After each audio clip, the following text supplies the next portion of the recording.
ओम नमो भगवते वासुदेवाय। भागवत पुराण दशम स्कंद 14वां अध्याय। ब्रह्मा जी के द्वारा भगवान की स्तुति। ब्रह्मा जी ने स्तुति की, प्रभु एकमात्र आप ही स्तुति करने योग्य हैं। मैं आपके चरणों में नमस्कार करता हूँ। आपका यह शरीर वर्षाकालीन मेघ के समान श्यामल है। इस पर स्थिर बिजली के समान झिलमिल झिलमिल करता हुआ पीतांबर शोभा पाता है। आपके गले में धुदची की माला, कानों में मकराकृत कुंडल तथा सिर पर मोर पंख का मुकुट है। इन सब की कांति से आपके मुख पर अनोखी छटा छिटक रही है। वक्षस्थल पर लटकती हुई वनमाला और नन्ही सी हथेली पर दही भात का कौर, बगल में बेंत और श्रृंगी तथा कमर की फेंट में आपकी पहचान बताने वाली बांसुरी शोभा पा रही है। आपके कमल से सुकोमल परम सुकुमार चरण और यह गोपाल बालक का सुमधुर वेश मैं और कुछ नहीं जानता। बस मैं तो इन्हीं चरणों पर निछावर हूँ। स्वयं प्रकाश परमात्मन आपका यह श्री विग्रह भक्तजनों की लालसा अभिलाषा पूर्ण करने वाला है। यह आपकी चिन्मयी इच्छा का मूर्तिमान स्वरूप मुझ पर आपका साक्षात कृपा प्रसाद है। मुझे अनुग्रहित करने के लिए ही आपने इसे प्रकट किया है। कौन कहता है कि यह पंचभूतों की रचना है? प्रभु, यह तो आप प्राकृत शुद्ध सत्व में है। मैं या और कोई समाधि लगाकर भी आपके इस सच्चिदानंद विग्रह की महिमा नहीं जान सकता। फिर आत्मानंद अनुभव स्वरूप साक्षात आपकी ही महिमा को तो कोई एकाग्र मन से भी कैसे जान सकता है?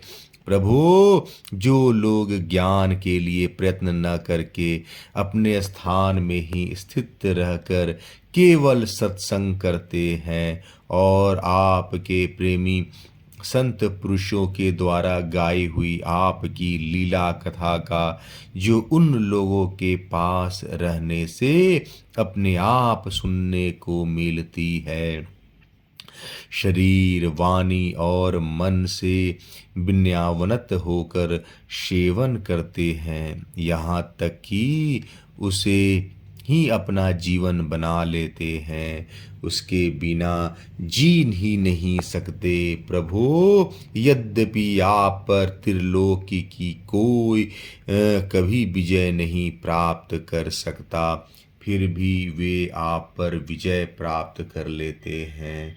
आप उनके प्रेम के अधीन हो जाते हैं। भगवान, आपकी भक्ति सब प्रकार के कल्याण का मूल स्रोत उद्गम है। जो लोग उसे छोड़कर केवल ज्ञान की प्राप्ति के लिए श्रम उठाते हैं और दुख भोगते हैं, उनको बस कलेश ही कलेश हाथ लगता है और कुछ नहीं। जैसे थोथी भूसी कूटने वाले को केवल श्रम ही मिलता है, चावल नहीं। ये हे अच्युत, हे अनंत, इस लोक में पहले भी बहुत से योगी हो गए हैं। जब उन्हें योगादि के द्वारा आपकी प्राप्ति न हुई, तब उन्होंने अपने लौकिक तथा वैदिक समस्त कर्म आपके चरणों में समर्पित कर दिए। उन समर्पित कर्मों से तथा आपकी लीला कथा से उन्हें आपकी भक्ति प्राप्त हुई। उस भक्ति से ही आपके स्वरूप का ज्ञान प्राप्त करके उन्होंने बड़ी सुगमता से आपके परम पद की प्राप्ति कर ली। हे अनंत, आपके शगुन निर्गुण दोनों स्वरूप का ज्ञान कठिन होने पर भी निर्गुण स्वरूप की महिमा इंद्रियों का प्रत्याहार करके शुद्धता सुदांतकरण से जानी जा सकती है। जानने की प्रक्रिया यह है कि विशेष आकार के परित्याग पूर्वक आत्माकार अंतःकरण का साक्षात्कार किया जाए। यह आत्माकारता घट पटादि के रूप के समान ज्ञेय नहीं है, परंतु आवरण का भंग मात्र है। यह साक्षात्कार यह ब्रह्म है, मैं ब्रह्म को जानता हूँ, इस प्रकार नहीं, किंतु स्वयं प्रकाश रूप से ही होता है। परंतु भगवान, जिन समर्थ पुरुषों ने अनेक जन्मों तक परिश्रम करके पृथ्वी का एक एक परमाणु, आकाश के हिमकण, ओश की बूंदे तथा उसमें चमकने वाले नक्षत्र एवं तारों तक को गिन डाला है, उनमें भी भला ऐसा कौन हो सकता है जो आपके सगुण स्वरूप के अनंत गुणों को गिन सके। प्रभु, आप केवल संसार के कल्याण के लिए ही अवतीर्ण हुए हैं। सो भगवान, आपकी महिमा का ज्ञान तो बड़ी ही कठिन है। इसलिए जो पुरुष क्षण क्षण पर बड़ी उत्सुकता से आपकी कृपा का ही भली भांति अनुभव करता रहता है और प्रारब्ध के अनुसार जो कुछ सुख या दुख प्राप्त होता है उसे निर्विकार मन से भोग लेता है, एवं जो प्रेम पूर्ण हृदय, गदगद वाणी और पुलकित शरीर से अपने को आपके चरणों में समर्पित करता रहता है, इस प्रकार जीवन व्यतीत करने वाला पुरुष ठीक वैसे ही आपके परम पद का अधिकारी हो जाता है, जैसे अपने पिता की संपत्ति का पुत्र। प्रभु, मेरी कुटिलता तो देखिए, आप अनंत आदि पुरुष परमात्मा हैं और मेरे जैसे बड़े बड़े मायावी भी आपकी माया के चक्र में हैं। फिर भी मैंने आप पर अपनी माया फैलाकर अपना ऐश्वर्य दिखाना चाहा। प्रभु, मैं आपके सामने हूँ ही क्या आग के सामने चिंगारी की भी कुछ गिनती है? भगवन, मैं रजोगण से उत्पन्न हुआ, आपके स्वरूप को मैं ठीक ठीक नहीं जानता, इसी से अपने को आपसे अलग संसार का स्वामी माने बैठा था। मैं अजन्मा जगत करता हूँ, इस मायाकृत मोह के घने अंधकार से मैं अंधा हो रहा था, इसलिए आप यह समझकर कि यह मेरे ही अधीन है, मेरा भृत्य है, इस पर कृपा करनी चाहिए। मेरा अपराध क्षमा कीजिए। मेरे स्वामी, प्रकृति, महतत्व, अहंकार, आकाश, वायु, अग्नि, जल और पृथ्वी रूप आवरणों से घिरा हुआ यह ब्रह्मांड ही मेरा शरीर है और आपके एक एक रोम के छिद्र में ऐसे ऐसे अगिनत ब्रह्मांड उसी प्रकार उड़ते पड़ते रहते हैं, जैसे झरोकों की जाली से आने वाली सूर्य की किरणों में रज के छोटे छोटे परमाणु उड़ते हुए दिखाई पड़ते हैं। कहाँ अपने परिमाण से 3.5 हाथ के शरीर वाला अत्यंत क्षुद्र मैं और कहाँ आपकी अनंत महिमा। वृत्तियों की पकड़ में न आने वाले परमात्मन जब बच्चा माता के पेट में रहता है तब अज्ञानवश अपने हाथ पैर पीटता है, परंतु क्या माता उसे अपराध समझती है या उसके लिए वह कोई अपराध होता है और नहीं। इन शब्दों में कहीं जाने वाली कोई भी वस्तु ऐसी है क्या जो आपके कोख के भीतर न हो। श्रुतियाँ कहती हैं कि जिस समय तीनों लोक प्रलयकालीन जल में लीन थे उस समय उस जल में स्थित श्री नारायण के नाभि कमल से ब्रह्मा का जन्म हुआ। उनका यह कहना किसी प्रकार असत्य नहीं हो सकता। तब आप ही बतलाइए प्रभु, क्या मैं आपका पुत्र नहीं हूँ। प्रभु, आप समस्त जीवों के आत्मा है, इसलिए आप नारायण, नार जीव और अयन आश्रय, आप समस्त जगत और जीवों के आधीश्वर हैं। अधीश्वर इसलिए आप नारायण हैं। आप समस्त लोकों के साक्षी हैं, इसलिए भी नारायण हैं। नार जीव अयन जानने वाले, नर से उत्पन्न होने वाले जल में निवास करने के कारण जिन्हें नारायण, नार जल और अयन निवास स्थान कहा जाता है, वो भी आपके एक अंश ही हैं। वह अंश रूप से दिखना भी सत्य नहीं है, आपकी माया है।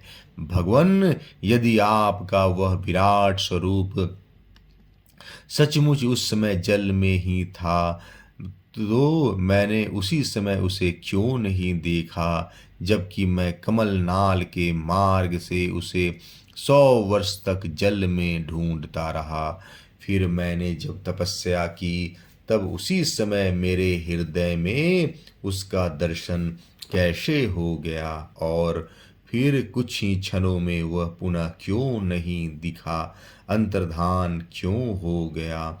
माया का नाश करने वाले प्रभु, दूर की तो बात कौन करे, अभी इस अवतार में आपने इस बाहर दिखने वाले जगत को अपने पेट में ही दिखला दिया, जिसे देखकर माता यशोदा चकित हो गई थी। इससे यही तो सिद्ध होता है कि यह संपूर्ण विश्व केवल आपकी माया ही माया है। जब आपके सहित यह संपूर्ण विश्व जैसे बाहर दिखता है वैसे ही आपके उदर में भी दिखा, तब क्या यह सब आपकी माया के बिना ही आप में प्रतीत हुआ? अवश्य ही आपकी लीला है। उस दिन की बात जाने दीजिए, आज की ही ले लीजिए। क्या आज आपने मेरे सामने अपने अतिरिक्त संपूर्ण विश्व को अपनी माया का खेल नहीं दिखलाया है? पहले आप अकेले थे, फिर संपूर्ण ग्वाल बाल बछड़े और छड़ी छीके भी आप ही हो गए। उसके बाद मैंने देखा कि आपके वे सब रूप चतुर्भुज हैं और मेरे सहित सब के सब तत्व उनकी सेवा कर रहे हैं। आपने अलग अलग उतने ही ब्रह्मांडों के रूप भी धारण कर लिया था, परंतु अब आप केवल अपरिमित अद्वितीय ब्रह्म रूप से ही शेष रह गए हैं। जो लोग अज्ञानवश आपके स्वरूप को नहीं जानते, उन्हीं को आप प्रकृति में स्थित जीव के रूप से प्रतीत होते हैं और उन पर अपनी माया का पर्दा डालकर सृष्टि के समय मेरे ब्रह्मा रूप से, पालन के समय अपने विष्णु रूप से और संसार के समय रुद्र के रूप में प्रतीत होते हैं। प्रभु, आप सारे जगत के स्वामी और विधाता हैं। अजन्मा होने पर भी आप देवता, ऋषि, मनुष्य, पशु, पक्षी और जलचर आदि योनियों में अवतार ग्रहण करते हैं, इसलिए कि इन रूपों के द्वारा दुष्ट पुरुषों का घमंड तोड़ दें और सत्य पुरुषों पर अनुग्रह करें। भगवान, आप अनंत परमात्मा और योगेश्वर हैं। जिस समय आप अपनी योग माया का विस्तार करके लीला करने लगते हैं, उस समय त्रिलोकी में ऐसा कौन है जो यह जान सके कि आपकी लीला कहीं किस लिए, कब और कितनी होती है। इसलिए यह संपूर्ण जगत स्वप्न के समान सत्य, अज्ञान रूप और दुख पर दुख देने वाला है। आप परमानंद, परम ज्ञान स्वरूप एवं अनंत हैं। यह माया से उत्पन्न एवं विलीन होने पर भी आप में आपकी सत्ता से सत्य के समान प्रतीत होता है।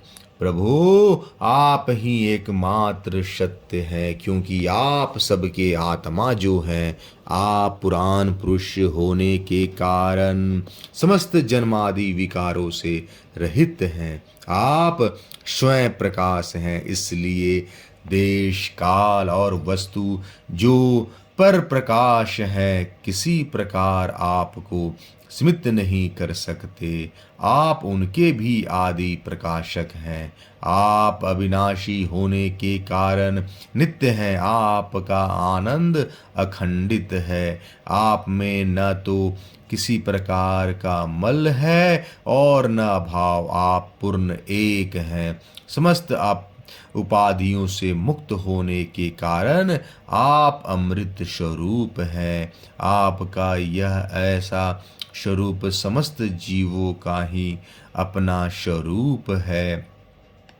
जो गुरु रूप सूर्य से तत्व ज्ञान रूप दिव्य दृष्टि प्राप्त करके उससे आपके अपने स्वरूप के रूप में साक्षात्कार कर लेते हैं, वे इस झूठे संसार सागर को मानो पार कर जाते हैं। संसार सागर के झूठा होने के कारण इससे पार जाना भी अविचार दशा की दृष्टि से ही है। जो पुरुष परमात्मा को आत्मा के रूप में नहीं जानते, उन्हें उस अज्ञान के कारण ही इस नाम रूपात्मक निखिल प्रपंच की उत्पत्ति की का भ्रम हो जाता है, किंतु ज्ञान होते ही उसका आत्यांतिक प्रलय हो जाता है। जैसे रस्सी के भ्रम के कारण ही शाप की प्रतीति होती है और भ्रम के निवृत्त होते ही उसकी निवृत्ति हो जाती है।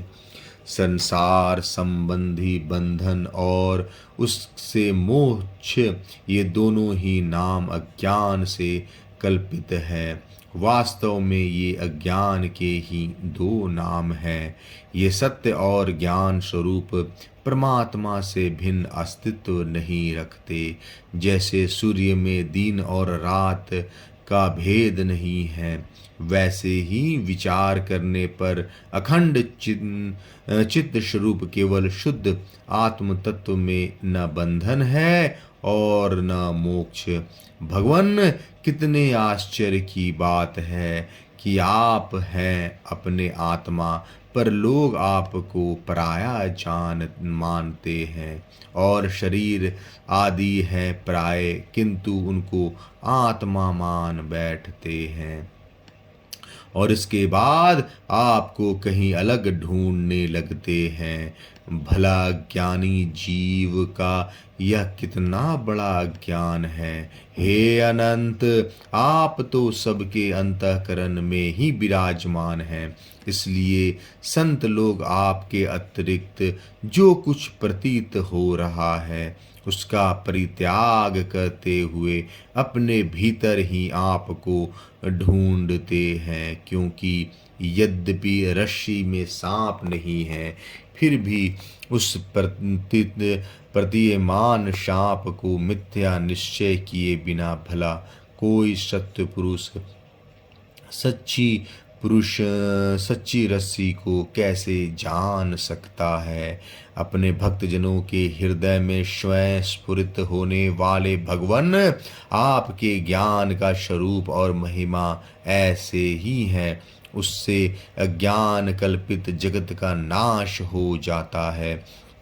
फिर भी जो पुरुष आपके युगल चरण कमलों का तनिक सा भी कृपा प्रसाद प्राप्त कर लेता है, उससे अनुग्रहित हो जाता है, वही आपके सच्चिदानंदमय महिमा का तत्व जान सकता है। दूसरा कोई भी ज्ञान वैराग आदि साधन रूप अपने प्रयत्न से बहुत काल तक कितना भी अनुसंधान करता रहे, वह आपकी महिमा का यथार्थ ज्ञान नहीं प्राप्त कर सकता। इसलिए भगवान मुझे इस जन्म में, दूसरे जन्म में अथवा किसी पशु पक्षी आदि के जन्म में भी ऐसा सौभाग्य प्राप्त हो कि मैं आपके दासों में से कोई एक दास हो जाऊं और फिर आपके चरण कमलों की सेवा करूं। मेरे स्वामी, जगत के बड़े बड़े यज्ञ सृष्टि के प्रारंभ से लेकर अब तक आपको पूर्णतः तृप्त न कर सके, परंतु आपने ब्रज की गायों और ग्वालिनों के बछड़े एवं बालक बनकर उनके स्तनों का अमृत सा दूध बड़े उमंग से पिया है। वास्तव में उन्हीं का जीवन सफल है, वे ही अत्यंत धन हैं। अहो, नंद आदि ब्रजवासी गोपों के धन भाग हैं। वास्तव में उनका अहो भाग्य है, क्योंकि परमानंद स्वरूप सनातन परिपूर्ण ब्रह्म आप उनके अपने सगे संबंधी और सुहृद हैं। हे अच्युत, इन ब्रजवासियों के सौभाग्य की महिमा तो अलग रही। मन आदि 11 इंद्रियों के अधिष्ठात्र देवता के रूप में रहने वाले महादेव आदि हम लोग बड़े ही भाग्यवान हैं, क्योंकि इन ब्रजवासियों के मन आदि 11 इंद्रियों को प्याले बनाकर हम आपके चरण कमलों का अमृत से भी मीठा, मदिरा से भी मादक मधुर मकरंद रस पान करते रहते हैं। जब उसका एक एक इंद्रियां से पान करके हम धन्य धन हो रहे हैं, तब समस्त इंद्रियों से उसका सेवन करने वाले ब्रजवासियों की तो बात ही क्या है।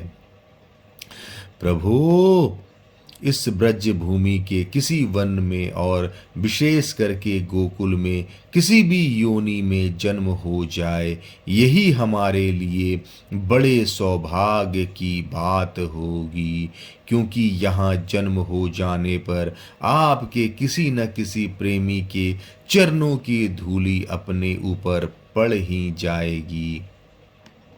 प्रभु, आपके प्रेमी ब्रजवासियों का संपूर्ण जीवन आपका ही जीवन है। आप ही उनके जीवन का एकमात्र सर्वस्व है। इसलिए उनके चरणों की धूलि मिलना, आपके ही चरणों की धूलि मिलना है। और आपके चरणों की धूलि तो श्रुतियां भी अनादि काल से अब तक ढूंढ ही रही हैं। देवताओं के भी आराध्य देव प्रभु, इन ब्रजवासियों को इनकी सेवा के बदले में आप क्या फल देंगे? संपूर्ण फलों के फल स्वरूप आपसे बढ़कर और कोई फल तो है ही नहीं। यह सोचकर मेरा चित्त मोहित हो रहा है। आप उन्हें अपना स्वरूप भी देकर उऋण नहीं हो सकते, क्योंकि आपके स्वरूप को तो उस पूतना ने भी अपने संबंधियों अघासुर, बकासुर आदि के साथ प्राप्त कर लिया, जिसका केवल वेश ही साध्वी स्त्री का था, पर जो हृदय से महान क्रूर थी। फिर जिन्होंने अपने घर, धन, स्वजन, प्रिय, शरीर, पुत्र, प्राण और मन सब कुछ आपके ही चरणों में समर्पित कर दिया है, जिनका सब कुछ आपके लिए ही है। उन ब्रजवासियों को भी वही फल देकर आप कैसे ऋणी हो सकते हैं।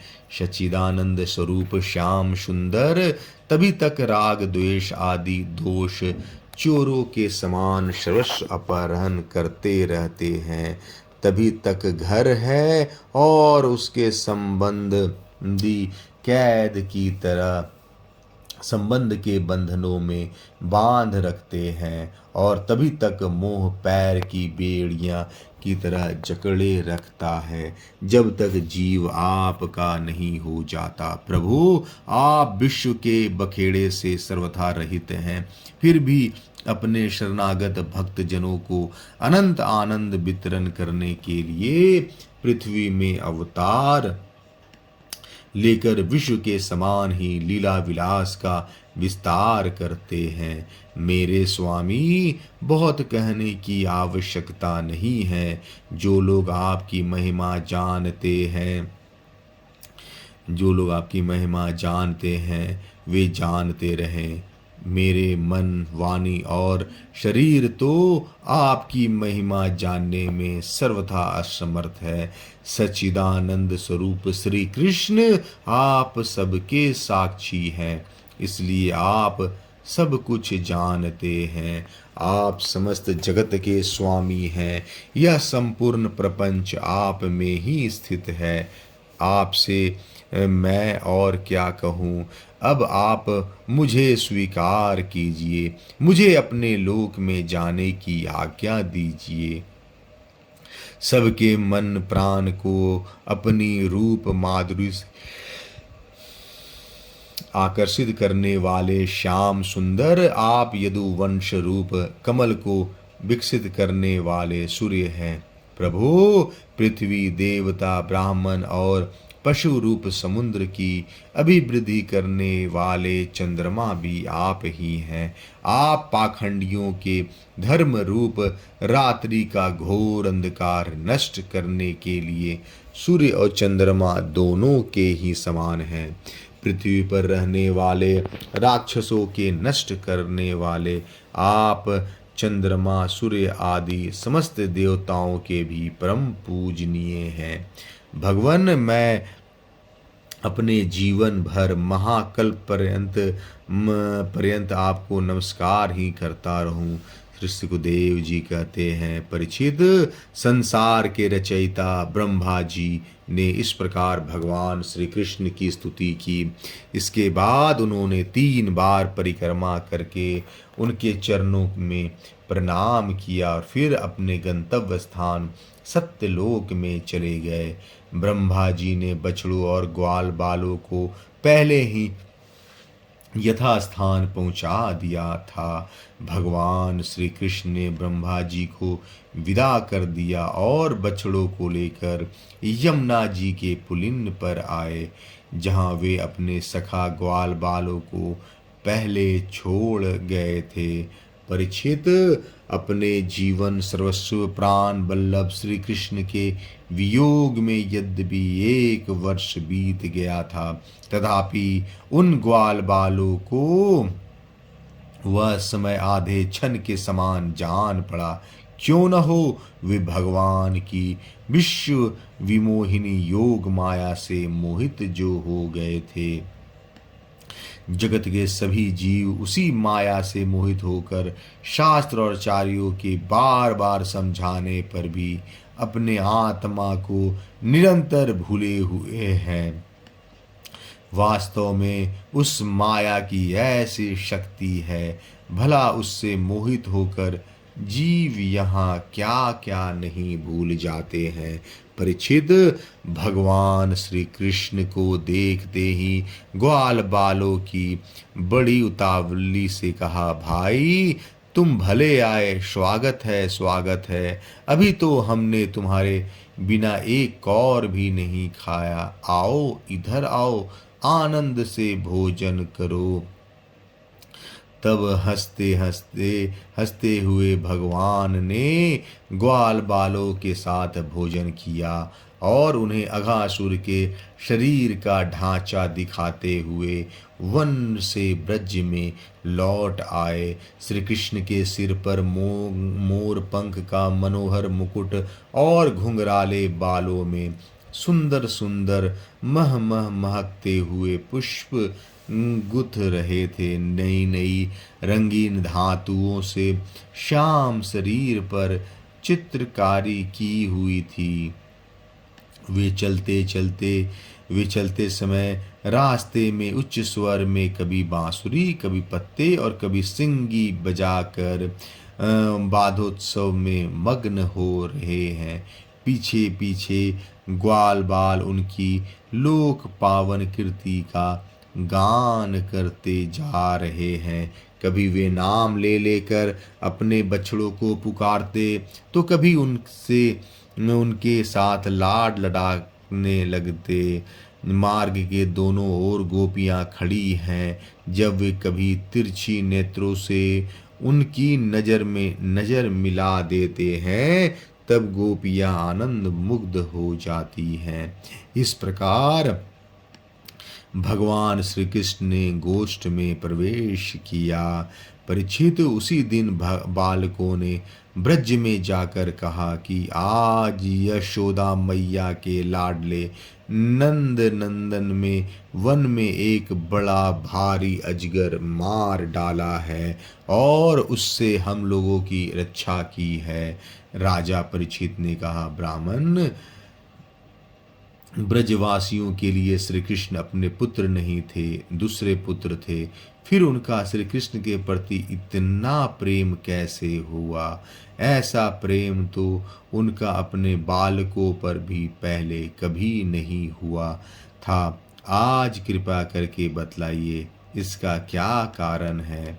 श्री सुखदेव जी कहते हैं, राजन, संसार के सभी प्राणी अपने आत्मा से ही सबसे बढ़कर प्रेम करते हैं। पुत्र से, धन से या किसी से जो प्रेम होता है, वह तो इसलिए है कि वे वस्तुएं अपने आत्मा को प्रिय लगती है। राजेंद्र, यही कारण है कि सभी प्राणियों का अपने आत्मा के प्रति जैसा प्रेम होता है, वैसा अपने कहलाने वाले पुत्र, धन और गृह आदि में नहीं होता। निर्श्रेष्ठ, जो लोग देह को ही आत्मा मानते हैं, वे भी अपने शरीर से जितना प्रेम करते हैं, उतना प्रेम शरीर के संबंधी पुत्र, मित्र आदि से नहीं करते। जब विचार के द्वारा यह मालूम हो जाता है कि यह शरीर मैं नहीं हूँ, यह शरीर मेरा है, तब इस शरीर से भी आत्मा के समान प्रेम नहीं रहता। यही कारण है कि इस देह के जीर्ण शीर्ण हो जाने पर भी जीने की आशा प्रबल रूप से बनी रहती है। इससे यह बात सिद्ध होती है कि सभी प्राणी अपने आत्मा से ही सबसे बढ़कर प्रेम करते हैं। उसी के लिए इस सारे चराचर जगत से भी प्रेम करते हैं। इन श्री कृष्ण को ही तुम सब आत्माओं का आत्मा समझो। संसार के कल्याण के लिए ही योग माया का आश्रय लेकर वे यहाँ देहधारी के समान जान पड़ते हैं। जो लोग भगवान श्री कृष्ण के वास्तविक स्वरूप को जानते हैं, उनके लिए तो इस जगत में जो कुछ भी चराचर पदार्थ है अथवा इससे परे परमात्मा, ब्रह्म, नारायण आदि जो भगवत स्वरूप हैं, सभी श्री कृष्ण स्वरूप ही हैं। श्री कृष्ण के अतिरिक्त और कोई प्राकृत अप्राकृत वस्तु है ही नहीं। सभी वस्तुओं का अंतिम रूप अपने कारण में स्थित होता है। उस कारण के भी परम कारण है भगवान श्री कृष्ण। तब भला बताओ, किस वस्तु को श्री कृष्ण से भिन्न बतलाएं? जिन्होंने पूर्ण कीर्ति मुकुंद मुरारी के पद पल्लव की नौका का आश्रय लिया है, जो कि शतपुरुष का सर्वस्व है।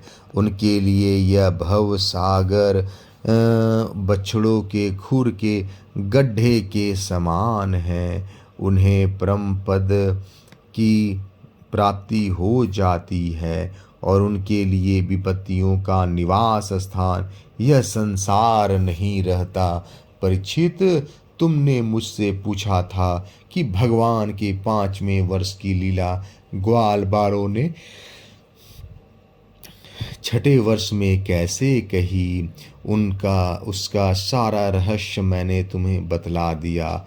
भगवान श्री कृष्ण की ग्वाल बालों के साथ वन क्रीड़ा, अघासुर को मारना, हरी हरी घास से युक्त भूमि पर बैठकर भोजन करना, अप्रकृत रूप धारी बछड़ों और ग्वाल बालों का प्रकट होना और ब्रह्मा जी के द्वारा की हुई उस महान स्तुति का जो मनुष्य सुनता और कहता है, उसको धर्म, अर्थ, काम और मोक्ष की प्राप्ति हो जाती है। परीक्षित, इस प्रकार श्री कृष्ण और बलराम ने कुमार अवस्था के अनुरूप आँख मिचौनी, सेतु बंधन, बंदरों की भांति उछलना कूदना आदि अनेकों लीलाएं करके अपने कुमार अवस्था ब्रज में ही त्याग दी। 14वां अध्याय समाप्त। जय श्री कृष्ण।